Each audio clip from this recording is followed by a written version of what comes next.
Hi everyone, after a long time, once again welcome back here.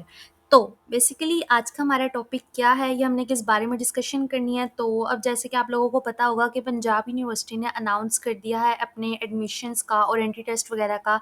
तो students थोड़े से confuse हैं। तो उस चीज़ के लिए आप लोगों को कंफ्यूज होने की बिल्कुल भी ज़रूरत नहीं है जब तक मैं हूँ, ठीक है। तो उसके लिए सबसे पहले आप लोग चैनल सब्सक्राइब कर लें, अपने फ्रेंड्स के साथ शेयर कर लें, और उसके बाद अब जो मोस्ट इंपॉर्टेंट चीज़ है वो हम ये देख लेते हैं कि क्या-क्या सारा सिनेरियो है, क्या-क्या सारा हो रहा है। सबसे पहले कि जो एंट्री टेस्ट का कहा गया है, उसकी अप्लाई करने की लास्ट डेट है वो 9th ऑफ जून है।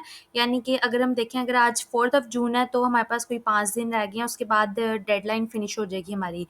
उसके बाद हमारी बात आ जाती है कि अप्लाई किस तरह से करना है। जिन स्टूडेंट्स ने कर लिया है वेल एंड गुड, और अगर किसी ने नहीं किया तो वो काइंडली शेयर करें ताकि उनके साथ एक प्रॉपर पूरा प्रोसीजर शेयर कर दिया जाए। और अगर किसी को कोई कन्फ्यूजन आ रही है, कोई क्यूरी है, कोई अप्लाई करते हुए कोई इशू हो रहा है, वो चीज़ भी देख लीजिएगा। उसके अलावा जो मेन और मोस्ट इम्पोर्टेंट थिंग है वो ये कि आप लोगों ने जब चालान फॉर्म अपने सबमिट करवा देने हैं ना, जब आप लोगों ने प्रोस्पेक्टस तो नहीं, अगर आप लोग यानी कि एंट्री टेस्ट के लिए आप अप्लाई करें और चालान फॉर्म आप सबमिट करवा रहे हैं तो आप उसकी स्लिप लेके आइएगा, क्योंकि आपने वो ऑनलाइन अपलोड करनी है। अदरवाइज़ आपके पैसे भी वेस्ट हो जाएंगे और आपका एडमिशन भी कंसीडर नहीं किया जाएगा। उसके बाद अब हम अगर मोस्ट इम्पोर्टेंटली हम बात करते हैं पीयूसीआईटी के लिए, तो ऐसे स्टूडेंट्स जिन्होंने अब आगे सॉफ्टवेयर इंजीनियरिंग करनी है, कंप्यूटर साइंस के लिए अप्लाई करना है, तो पीयूसीआईटी का एक अपना एंट्री टेस्ट होता है। तो वो हम देख लेते हैं कि उसकी सारी क्या गाइडलाइंस वगैरह हैं, ये सारा आप देख सकते हैं। सबसे पहली बात कि कितनी कैटेगरीज़ हैं, कि कितने बच्चों का एंट्री टेस्ट होगा पंजाब यूनिवर्सिटी के अंदर। नॉट, मैं जस्ट पीयूसीआईटी की बात नहीं कर रही हूँ, अब फ़िलहाल पंजाब यूनिवर्सिटी के अंदर कितने होगा। तो ये आप लोग यहाँ से देखते सकते हैं कि एक कैटेगरी प्री इंजीनियरिंग की है, प्री मेडिकल की है, कंप्यूटर साइंस फिजिक्स वाले बच्चे, कंप्यूटर साइंस स्टैट्स वाले बच्चे, जनरल साइंस, कॉमर्स और आर्ट्स और ह्यूमैनिटीज़ वाले बच्चे, ठीक है। तो अब उसके अलावा अब उसके हम क्राइटेरिया देख लेते हैं। सबसे पहले जो गाइडलाइंस हमें प्रोवाइड की गई हैं वो हमें क्या कहा गया है कि जो भी एप्लीकेंट है उसे रजिस्टर करना होगा ऑनलाइन पोर्टल के थ्रू। मतलब कि उसने ऑनलाइन एप्लीकेशन अपनी सबमिट करवानी है एडमिशन की। वहाँ पे रोल नंबर स्लिप आ जाएगी, रोल नंबर स्लिप को वहाँ से आप लोगों ने डाउनलोड कर लेना है। और फिर आप लोगों का जब उसके बाद थर्ड पॉइंट देखें कि carry your roll number slip, अपनी रोल नंबर स्लिप आप लोगों ने लेनी है और लेके जानी है या लेनी है, वट एवर इट इज़। उसे अटेस्ट करवाना है किसको, अपने मैट्रिक के या एसएससी सर्टिफिकेट को। और जो पेमेंट का प्रूफ, देखिए मैंने आपको कहा था ना कि जब चालान सबमिट करवा देंगे तो उसके बाद वो आपको एक पेपर वो सबमिट हुआ हुआ आपको वो चालान वापस करते हैं, वो चाहिए आपकी वेरिफिकेशन के लिए। उसके बाद अब जो मेन और मोस्ट इम्पोर्टेंट चीज़ है वो ये कि एडमिशन के लिए हमारा जो एंट्री टेस्ट होगा उसका सिलेबस क्या होगा, कि किस बेस पे होगा। तो इसमें हमारे पास कोई ये 5 उन्होंने चीज़ें डिवाइड इस तरह से की हुई हैं कि हमारे पास एक पोर्शन होगा वर्बल रीज़निंग का, एक पोर्शन होगा क्वांटिटेटिव रीज़निंग का, एक सब्जेक्ट 1, सब्जेक्ट 2, सब्जेक्ट 3, ठीक है। और नंबर ऑफ क्वेश्चंस कितने, वर्बल रीजनिंग में से भी 20 क्वेश्चन आएंगे, क्वांटिटेटिव रीजनिंग में से भी, सब्जेक्ट 1 में से, सब्जेक्ट 2 और सब्जेक्ट 3, इन तीनों में से, पांचों में से 20 क्वेश्चंस आएंगे, मार्क्स भी 20% होंगे। अब आप ये देख सकते हैं कि वर्बल रीजनिंग और क्वांटिटेटिव रीजनिंग तो सब बच्चों का होना है। तो सब्जेक्ट 1, 2 और 3 ये किस तरह से लाई कर रहा है। अब जो प्री इंजीनियरिंग के बच्चे हैं उनका सब्जेक्ट 1 हो जाएगा फिजिक्स, केमिस्ट्री और मैथ, वर्बल रीजनिंग और क्वांटिटेटिव रीजनिंग।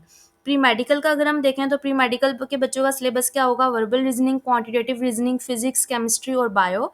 उसके बाद कंप्यूटर साइंस, ऐसे बच्चे जो फिजिक्स वाले हैं उनका हम देखें तो उनका क्या होगा, उनका हमारे पास होगा verbal reasoning, quantitative reasoning, physics, computer science, mathematics.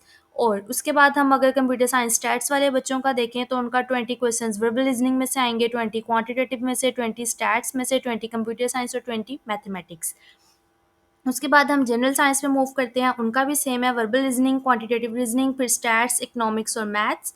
और अगर हम कॉमर्स वाले बच्चों का देखें तो उनका वर्बल रीजनिंग में से 20 क्वेश्चन, क्वांटिटेटिव रीजनिंग में से 20 क्वेश्चन, फिर अकाउंटिंग में से, इकोनॉमिक्स में से और कॉमर्स में से। और उसके बाद जो हमारे पास लास्ट कैटेगरी है आर्ट्स की, ह्यूमैनिटीज़ और सोशल साइंसेज की, तो उसके लिए हमारे पास वर्बल रीजनिंग में से 20 क्वेश्चन, क्वांटिटेटिव रीजनिंग में से भी, और इस्लामियत या एथिक्स और पाकिस्तान स्टडीज़ और जनरल नॉलेज।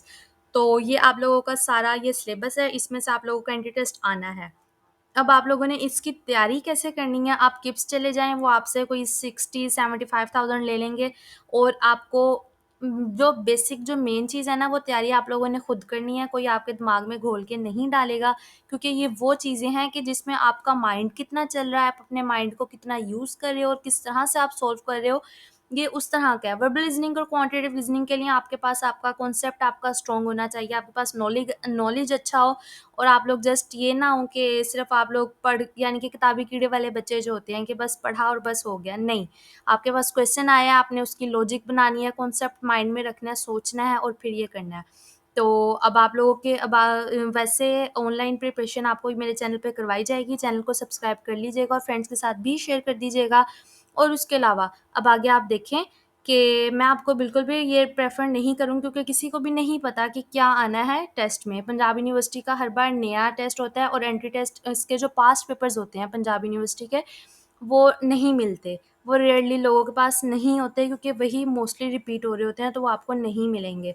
तो कि जिसने भी तैयारी करवानी है उसने आपको ये नहीं बताना, ना उसे खुद पता है कि क्या आएगा, उसने बस आपके कॉन्सेप्ट स्ट्रॉन्ग करवाने हैं। तो इंस्टेड ऑफ कि आप 65 टू 70,000 या इस तरह से पे करो, या आप लोग परेशान हो, वो बच्चे जो परेशान हो, जो अफोर्ड ना कर सकते हो, काइंडली काइंडली आप लोग खुद से प्रेप करना स्टार्ट करें। आपको गाइड मैं करती रहूँगी, आपकी प्रैक्टिस मैं करवाती रहूँगी।